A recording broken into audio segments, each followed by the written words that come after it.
La pregunta candente. Evangelio de Marcos, capítulo 10. Vamos a leer un solo versículo, el versículo 17 del Evangelio de Marcos. Dice así la palabra del Señor: al salir él, o sea Jesús, para seguir su camino, vino uno corriendo e hincando la rodilla delante de él, le preguntó: Maestro bueno, ¿qué haré para heredar la vida eterna? ¿Qué haré para heredar la vida eterna? En este pasaje nosotros encontramos a un hombre saliéndole al paso a Cristo. Luego de derribarse a sus pies, dice el pasaje, él exteriorizó la pregunta que hervía en su mente. ¿Cuál era esa pregunta? Maestro bueno, dijo, ¿qué haré para heredar o para poseer la vida eterna? ¿Qué pregunta? Ahora, ¿por qué es candente la pregunta? Bueno, esta pregunta es candente puesto que es mucho más importante que cualquier otra pregunta básica que comúnmente nos hacemos, tales como ¿qué comeré? O ¿cómo vestiré? O ¿dónde viviré? O ¿qué estudiaré? Es mucho más importante esta pregunta que cualquier pregunta que los hombres se hacen comúnmente, hombres, mujeres y niños de todas las épocas. En algún momento de sus vidas se han preguntado, ¿qué haré para poseer la vida eterna? Poetas, oradores, científicos, escépticos, obreros, hombres comunes y analfabetos han inquirido tenazmente a través de los siglos, tanto antes como después de este joven rico. Indudablemente esta pregunta revela el vacío enorme en el corazón del ser humano sin Cristo y revela el fracaso de la religión en dar una respuesta satisfactoria a esta incógnita del hombre. Fíjense, esto es interesante lo que vemos aquí. O sea, eso es indudable. Esta pregunta me muestra o revela el vacío enorme que hay en el corazón sin Cristo. Y al mismo tiempo, paradójicamente, revela el fracaso de la religión en darle una respuesta a esta incógnita del hombre. Déjame decirte, amigo que nos visitas en esta mañana, que tu respuesta a esta pregunta, o más bien la respuesta que el hombre dé a esta pregunta, es lo que va a determinar el futuro feliz o desgraciado de su alma. Dependiendo de la respuesta que tú des a esta pregunta, es lo que va a determinar tu eternidad. Y llama mi atención, estuve curioseando en las Escrituras la cantidad de personas que hicieron preguntas similares a esta en la historia bíblica. Por ejemplo, y lo proyectamos en pantalla, Job preguntó en Job capítulo 9, versículo 2, ¿cómo se justificará el hombre con Dios? Es una pregunta.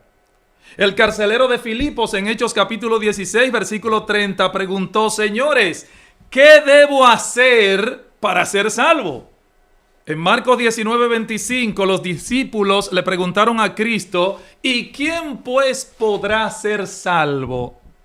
Y en Lucas 13, 23, alguien de entre la multitud, cuyo nombre no se revela, le preguntó a Jesús, Lucas 13, 23, Señor, ¿son pocos los que se salvan? Preguntas, inquietudes de parte de los hombres sobre su futuro eterno. En Hechos 2:37, los judíos también en el día de Pentecostés le preguntaron a Pedro y a los demás apóstoles, varones hermanos, ¿qué haremos ahora? Cuando sintieron la convicción del Espíritu Santo, ellos preguntaron, ¿qué haremos? Esa es la pregunta del hombre a través de los siglos. ¿Qué haremos? ¿Qué debo hacer? ¿Qué es lo que debo guardar? ¿Cómo me hago para estar seguro de que cuando parta de esta tierra, no iré al lago que arde con fuego y azufre, que es la muerte segunda? O sea, ¿qué haremos? Y esta era precisamente la inquietud del joven rico que viene corriendo a Jesús y de quien vamos a estar hablando en la mañana de hoy. Yo quiero que nos fijemos primero en la persona que le hace esta pregunta vital a Cristo. ¿qué haré para poseer la vida eterna? 3 de los 4 evangelios recogen este incidente. Mateo le llama joven, Lucas le llama príncipe y Marcos sencillamente dice uno. Dice, y vino uno corriendo. Ese uno es el mismo a quien Mateo le llama joven, a quien Lucas le llama príncipe. Y lo primero que vemos es que se trataba de una persona joven. Se trataba de una persona joven y eso me llama poderosamente la atención. Noten, era una persona joven. Hay muchos que piensan como que el cristianismo o la religión es para los viejos únicamente. Bueno, este se cansó de vivir la vida, se cansó de adulterar, se cansó de pecar, se cansó de robar, se cansó de muchísimas cosas y le entregó el cascarón a Jesucristo. Así que la religión, eso de estar metido en una iglesia es para gente vieja, para personas de la tercera edad. No, mi amigo. Era joven el que vino donde Jesús con esta problemática, con esta inquietud. Era joven. Lo que revela que los jóvenes también sufren sus inquietudes espirituales. ¿Acaso no nos dice en Eclesiastés capítulo 12, versículo 1, acuérdate de tu Creador en los días de tu juventud, antes que vengan los días malos y lleguen los años de los cuales digas, no tengo en ellos contentamiento? Eso dice Eclesiastés 12:1, acuérdate de tu Creador ahora que eres joven, en los días de tu juventud. Afortunadamente muchos comienzan su búsqueda de la vida eterna a una temprana edad. Por ejemplo, quien les habla conoció al Señor a los 16 años de edad. Y créanme, a lo largo de mi ministerio yo he visto a jóvenes rendirse de toda clase, jóvenes rendirse de corazón a Jesucristo, y ¿saben qué? Su inquietud ha sido satisfecha para siempre. Y obviamente, de paso, debo decir que yo que me convertí a los 16 años, no lamento ni un solo día de esos años, excepto no haber conocido al Señor antes. De lo único que yo me arrepiento de haberme convertido a los 16 años es de no haber conocido a Cristo antes. Ojalá yo hubiese nacido en un hogar cristiano. Tengo 50 años, en mayo cumplo 51 años. Pero el punto es que no me arrepiento de haber conocido a Cristo tan temprano. En segundo lugar, yo noto en la historia que no solamente era joven la persona que le hace la pregunta candente a Jesús, ¿qué debo hacer para heredar la vida eterna? No solo era joven, sino que era, segundo, príncipe. Era un príncipe. Interesante. El Nuevo Testamento designa como príncipe a la persona de alta posición y de influencia entre los judíos. Es decir, que se trataba de un hombre prominente. De hecho, la palabra que el evangelista Lucas utiliza en su evangelio es gobernante. ¿Y esto qué quiere decir? Bueno, que este era un personaje en el pueblo de Israel y probablemente era miembro del Sanedrín. Esa persona que le hace la pregunta a Cristo es muy probable que fuese miembro del Sanedrín, una de las instituciones más prestigiosas en los días de Jesús. Y como si todo esto fuera poco, era un moralista, una persona religiosa, como se puede ver en el resto de la historia, porque cuando Jesús le dice a él la respuesta, los mandamientos sabe, él dice, bueno, todo esto lo he guardado desde mi juventud. O sea que se trataba de una persona muy moralista. De hecho, con esas cualidades que tenía este muchacho, que era joven, era rico y era un hombre prominente, alguien dijo, a modo de chiste, que este joven era el tipo de persona que todo padre quisiera para su hija. Era joven, era influyente y era rico.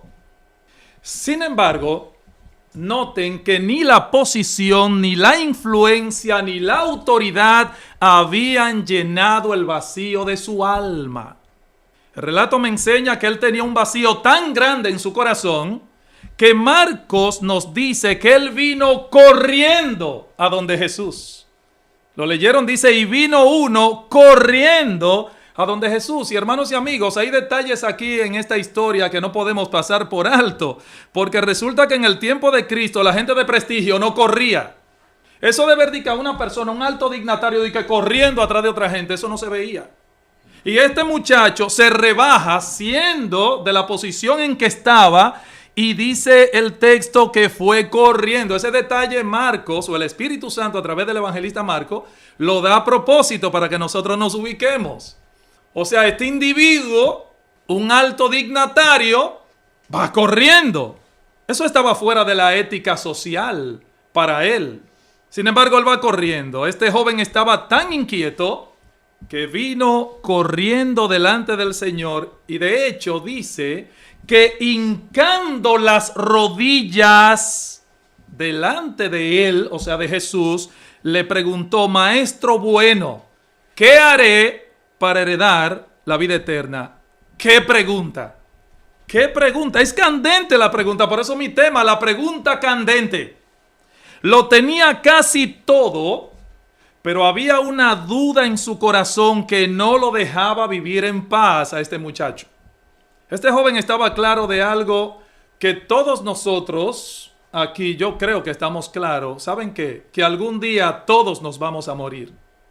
Eso es lo único seguro que tenemos en este mundo. Todos en algún momento, no importa la circunstancia en que vaya a ocurrir, o el día, o la hora, o el momento, todos algún día nos vamos a morir. No sabes cuándo, ni dónde, ni cómo, pero te vas a morir. Y él tenía eso claro. Eso es lo único seguro que tenemos. Aunque debo decir que muchos viven como si nunca se fueran a morir. Por eso hay personas que no le parece ridículo estar metido un domingo en la mañana en una iglesia de que oyendo a un pastor predicar. No le ven sentido a eso. Viven como si no fueran a morirse nunca, como si fueran eternos, como si no necesitaran a Dios y su palabra. Por lo menos este muchacho estaba inquieto por lo que sería de él en la eternidad, independientemente de haber alcanzado todo terrenalmente hablando. Porque el muchacho estaba realizado. Sin embargo, ni la posición, ni la influencia, ni la autoridad habían llenado el vacío de su alma. ¿Cuántos hay hoy en día que se dan a la tarea tenaz de adquirir posesiones, de tener influencia y de ejercer autoridad? De hecho, esa es su meta. Sin embargo, la mayoría de ellos nunca consiguen ni lo uno ni lo otro. Y si así fuera, yo hago la pregunta que hace Marcos o Jesús en Marcos 8:36. ¿De qué aprovechará al hombre si ganare el mundo entero y al final perdiere su alma? ¿O qué recompensa dará el hombre por su alma? Es que la pérdida de un alma, de una sola, no la compensa nada de este mundo. Absolutamente nada. Puedes alcanzar todo terrenalmente hablando y si te mueres sin Cristo y pierdes tu alma, lo habrás perdido todo. Porque dice la Biblia en 1 Timoteo capítulo 6 versículo 9 que nada hemos traído a este mundo y sin duda nada podremos sacar de él. Como llegaste a este mundo, así mismo te vas, sin nada. ¿De qué aprovechará el hombre si ganar el mundo entero? Nadie ha podido ganar el mundo entero, pero vamos a suponer que sí. Una hipérbole usa Jesús, una exageración. Ni aún así podrá eso compensar la pérdida de tu alma. En tercer lugar, el texto nos enseña que además de ser príncipe, el joven de nuestra historia era rico. Y eso llama la atención también. Era joven, era príncipe y era rico. De hecho, los tres evangelios, tanto Mateo como Marcos y Lucas, destacan que era una persona rica que tenía muchas posesiones. De hecho, al final de la historia, el pasaje dice que cuando Jesús le puso el dedo en la llaga y le dijo, mira, coge todo lo que tienes, véndelo y repártelo a los pobres. Dice que él se fue triste porque tenía muchas posesiones. Inclusive Lucas en el relato paralelo al de Marcos destaca que era una persona muy rica. Así que este individuo había tenido bastante éxito en la vida. Era joven, era rico, era influyente. Pero ni el dinero ni las posesiones tampoco habían traído satisfacción a su alma. Miren, mucha gente se sientan y piensan lo siguiente. ¡Wow! Si yo tuviera ahora mismo $500,000, me daría por satisfecho. Consiguen los 500,000 y después dicen, ¡ay, si tuviera 1,000,000! Consiguen el 1,000,000 y después dicen, ¡ay, si tuviera 1,500,000! Consiguen el 1,500,000 y después dicen, ¡ay, si tuviera 2! El punto es que nunca se satisfacen. Mientras más tienen, más se les abre el apetito por más. O si no es así, vamos a preguntarle a los hombres millonarios del mundo. Es que cuanto más se tiene, más se quiere. ¿Por qué? Porque el ser humano nunca está plenamente satisfecho, aunque lo alcance todo en esta vida. Porque hay deseos corruptos que nunca se sacian. Mira lo que dice Eclesiastés capítulo 5, versículo 10. Dice Eclesiastés 5:10, Salomón hablando, el sabio Salomón, el que ama el dinero no se saciará de dinero, y el que ama el mucho tener no sacará fruto. El que ama el dinero nunca se va a saciar de dinero, aunque tenga todo el dinero del mundo. Si a uno de nosotros nos regalaran, por ejemplo, el Banco Central del país con todo su dinero y con todo su volumen de negocio, ¿ustedes creen que estaríamos satisfechos? La pregunta es, ¿por cuánto tiempo? Yo creo que después de recibir este banco, el Banco Central, con todo su volumen de dinero y de negocio, después de recibir este banco, desearíamos y codiciaríamos el banco agrícola hipotecario y hasta los bancos del parque si nos lo dieran. Se van de paso.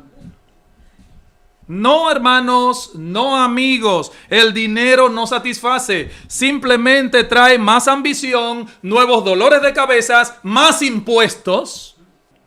Es que el dinero, hermanos, trae eso, más impuestos, más dolores de cabezas, y en el caso de otros, hasta más ansiedad y úlceras y hasta agonía sin fin. Dice Eclesiastés 5:11, mira lo que dice Eclesiastés 5:11. Cuando aumentan los bienes, mayores son los que lo consumen. Porque tú dices, bueno, ahora estoy ganando una mayor cantidad, ahora necesito esto, entonces gasta más. Y entonces los hijos tienen una necesidad diferente. Y como yo puedo comprarla, gasto más. Cuando aumentan los bienes, mayores son los que los consumen. Un famoso millonario de Norteamérica, quejándose, dijo estas palabras: soy el diablo más miserable que jamás haya existido. Y uno se pregunta, pero ven acá, ¿cómo un millonario llega a esa conclusión? ¿Qué usted prefiere, ser un rico pobre o un pobre pero rico en Dios? Los Rockefeller, famosos los Rockefeller, gente con una herencia multimillonaria. Y uno de los mayores de los Rockefeller también llegó a la conclusión de que el dinero realmente no satisface, no compra la felicidad. Y Doris Dukes, esta señora que les voy a presentar en pantalla, heredó más de 53 millones de su padre, fundador de nada más y nada menos que de la American Tobacco Company. Desde los 13 años, Doris Dukes se hizo millonaria. Su fortuna se estima ahora mismo en más de 800 millones de dólares. 800, más de ahí, porque cada vez que pasa el tiempo y la inflación sube, se estima más grande la fortuna de esta mujer. Sin embargo, miren lo que pasó con Doris Dukes. No encontró satisfacción en su dinero ni tampoco en sus muchos matrimonios, porque tuvo muchas experiencias maritales. Un articulista describió a Doris Dukes de esta manera. Oigan cómo la describió. Su nombre es famoso, su riqueza astronómica, sus matrimonios numerosos, pero su infelicidad abundante, dice este articulista. Es una pobre muchacha rica que aprendió que el dinero no impide ser miserable. De la famosa estrella de Hollywood, Marilyn Monroe, oigan lo que se dice de ella, que antes de morir confesó lo siguiente: 2 millones a la semana no compran la felicidad. Y se mató, se quitó la vida. En vida, esta misma señora, actriz de Hollywood, Marilyn Monroe, dijo: en Hollywood te dan $1,000 por un beso y 50 centavos por tu alma. Eso lo dijo ella en vida. Lo duro de esta señora es que ella fue al Madison Square Garden de Nueva York a escuchar el evangelio. Allí estaba el evangelista Billy Graham. Y ese día ella pudo recibir a Cristo como Señor y Salvador. Y tristemente Marilyn Monroe se perdió. Perdió la oportunidad. El punto es, amigos que están aquí en esta mañana, que hallar la felicidad en esta tierra, acumulando cosas, acumulando riquezas, es una gran insensatez. Así que el joven de nuestra historia lo tenía todo terrenalmente hablando, pero le faltaba lo más importante, que era la vida eterna. Por eso él fue buscando donde Jesús una respuesta a su inquietud. Él lo tenía todo, pero le faltaba lo más importante, entonces no tenía nada. ¿Qué haré para heredar la vida eterna? Yo quisiera ir concluyendo mi exposición en esta mañana preguntando qué nosotros podemos aprender en la práctica de la historia del joven rico. Bueno, primero, debo decir que este incidente del joven rico nos enseña cuán perjudicial es al alma un pecado dominante. Cuán perjudicial es al alma de un ser humano un pecado dominante. Hermanos y amigos, nuestros tesoros se adueñan por completo de nuestra personalidad. De hecho, Jesús enseñó en el Sermón del Monte que donde esté nuestro tesoro, allí estará también, ¿qué cosa? Nuestro corazón. Donde esté tu tesoro, allí estará también tu corazón. Tu corazón se moverá hacia donde esté tu tesoro. Tus afectos, tus deseos, tus anhelos correrán hacia donde esté aquello que tú más estimas en esta vida. Sea lo que sea, donde esté tu tesoro, allí estará también tu corazón. Había algo que el joven de esta historia amaba más que la vida eterna realmente. ¿Qué? Sus posesiones. Sus posesiones, dice el texto, pero él, oyendo esta palabra que Cristo le dijo, se fue triste porque tenía muchas posesiones. Él no estaba dispuesto a negociar lo que había alcanzado en este mundo para cambiarlo por la vida eterna. Entonces, en sí mismo, tristemente, él amaba más que la vida eterna, sus posesiones. El amor al dinero, sus posesiones, era su pecado dominante. Sus posesiones lo poseían a él. ¿Tú posees cosas o las cosas te poseen a ti? Las posesiones de este joven rico lo poseían a él. Por eso dice Jesús, cuán difícil es que un rico entre en el reino de los cielos. No imposible, pero es bien difícil. ¿Por qué? Porque las riquezas inclinan al que las posee al orgullo y a la obstinación. Oigan lo que dice Pablo en 1 Timoteo 6:10. Dice 1 Timoteo 6:10, porque los que quieren enriquecerse caen en tentación y lazo y en muchas codicias necias y dañosas que hunden a los hombres en destrucción y perdición. ¿Por qué? Porque raíz de todos los males es el amor al dinero. Noten, no al dinero. El texto no dice que el dinero es la raíz. No, es el amor al dinero, la raíz. Porque el dinero en sí mismo no es malo. Ahora, el amor al dinero es perjudicial. El amor al dinero, el cual codiciando algunos se extraviaron de la fe y fueron traspasados de muchos dolores. Y versículo 17, a los ricos de este siglo, Timoteo, manda que no sean altivos. Yo sé que hay ricos que son humildes, pero es difícil ver a un rico que no sea altivo.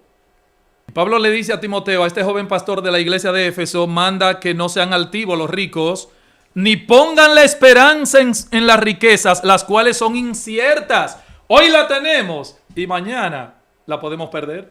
Más rápido de lo que nos costó ganarla, la podemos perder. Lo que te costó años para tú conseguirlo, en segundo lo puedes perder. Qué terrible, ¿eh? Por lo que dice este texto, las riquezas son inciertas. Hoy tú las puedes poseer y la puedes perder. Que pongan la esperanza, dice el texto, en el Dios vivo, el cual nos da todas las cosas en abundancia para que las disfrutemos. Y Santiago 5 ataca a los ricos. Santiago 5, 1 al 2 dice, vamos ahora ricos, llorad y aullad por las miserias que os vendrán. Vuestras riquezas están podridas, vuestras ropas están comidas de polilla, vuestro oro y plata están enmohecidos. y su moho testificará contra vosotros y devorará del todo vuestras carnes como fuego. Habéis acumulado tesoro para los días postreros. Por ello también el Señor nos dice que no hagamos tesoros en la tierra. ¿Por qué?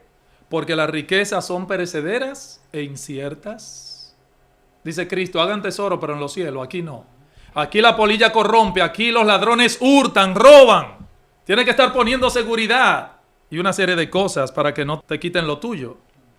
Así que lo primero que aprendemos de esta historia es que cuán perjudicial es al alma un pecado dominante. El pecado dominante de este joven era que él amaba demasiado su riqueza y él no estaba dispuesto a negociarla ni a cambiarla por la vida eterna. En segundo lugar, aprendemos de este relato del joven rico, óyeme, que no importa cuán moralista o religiosa sea una persona, si le falta una cosa, en este caso la vida eterna, le falta lo más importante. Él era religioso. Él guardaba los mandamientos y se lo dijo a Jesús. Pero le faltaba lo más importante. De hecho, Cristo le dice, una cosa te falta. Despójate de tu ídolo. A todos los ricos Cristo no le pide que vendan lo que tengan y que lo repartan a los pobres. No a todos los ricos que vienen a Cristo el Señor le va a pedir eso. Pero como el Señor sabía que ese era su ídolo, su pecado dominante, el Señor puso el dedo en la llaga. Ese era su problema.